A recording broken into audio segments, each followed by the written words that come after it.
Hello everyone, welcome to another one of our videos. In this video we're going to be talking about inhaler technique. This is a skill that you are going to have to use when teaching patients how to use their inhalers. It sounds a bit of a sort of a dull good word? Yeah. Sounds like a very simple skill. But actually, making sure that patients use the correct technique makes their lives so much better, and also enables their medications to work better, so they have less admissions and less recurrence of symptoms and all sorts of different things. So it is an important thing to get correct. Some of the issues with inhalers is that there's such a huge variety of inhalers. Like there's very random things that sometimes I don't really even know how they work, and there needs to be an instruction leaflet with them. They're all for very good reasons, I'm sure. Such as, it's sometimes difficult to use their hands might be a bit sore, they might not work very well. So there are all these good reasons, but there is such a huge variety, it can be very difficult for patients. And the one we're going to go through today is just the standard inhaler that you would hopefully recognise. So if we're going to be teaching this to a patient, what we want to make sure is our hands are obviously clean and decontaminated. Mom.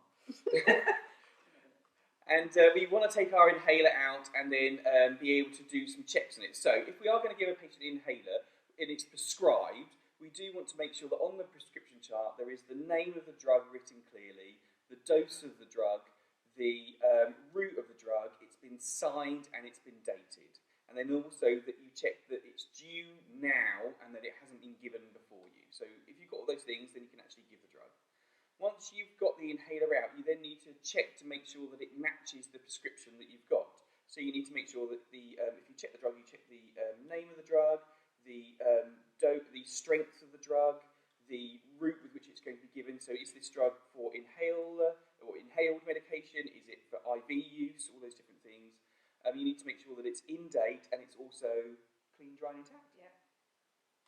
If the patient hasn't used their inhaler for a week, or it's the first time they use it, they should really take the lid off and fire it off into the atmosphere just to make sure that it does work. Obviously don't get the person in the eye, that would be really bad. Once you've done that, you need to then be able to teach them how to use the inhaler. So you would say to your patient all these different things, and so first of all, before they use the inhaler, they need to shake it. Now this is the word that's written in the book, vigorously. Is that right?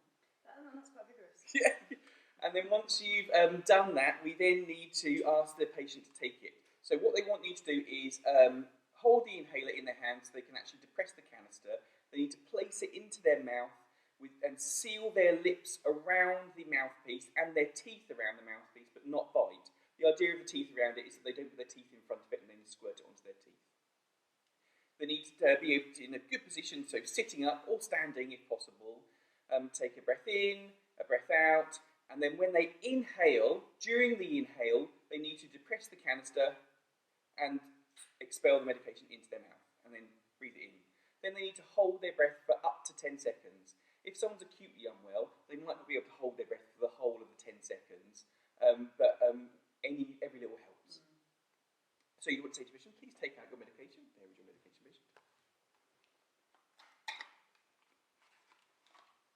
Shake the canister vigorously. Take the lid off and fire it into the atmosphere as it's the first time you're going to use it. Nicely done. And then you want to place the canister in your mouth, seal around the mouthpiece with your teeth around the mouthpiece, but don't bite. Take a breath in, exhale, and then take a breath in. As you breathe in, depress the canister. And hold your breath for up to 10 seconds.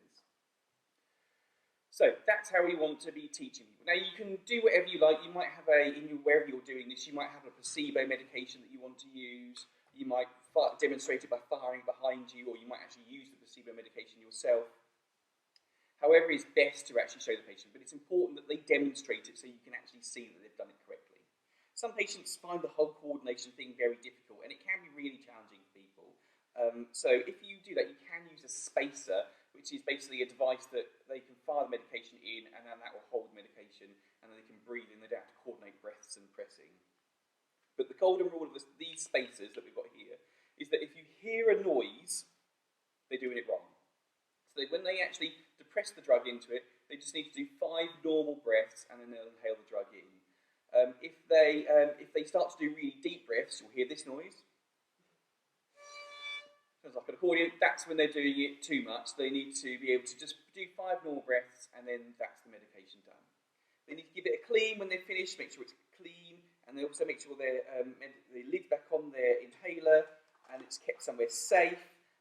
Some medications, they do need to rinse their mouth and spit once they've actually taken medications. Those are steroid ones, is that right? So you can get candida and things like that in your mouth, so you have to be very careful with that. Okay, so that's inhaled medications. Oh, last thing, it's just if you have a child as well, this is a spacer for a child. It would probably fit Tina, I imagine. Yes, go on then, I have cleaned it. And you just place it over the child's mouth and however you want, and then that's an easy way. They don't actually have to put it in their mouth. You can place it over their nose and mouth, and then they can breathe normally. If you can, obviously you want to be trying as gentle and as supportive as you can, but I have some parents holding it. Okay, thank you very much. That's the end of the video.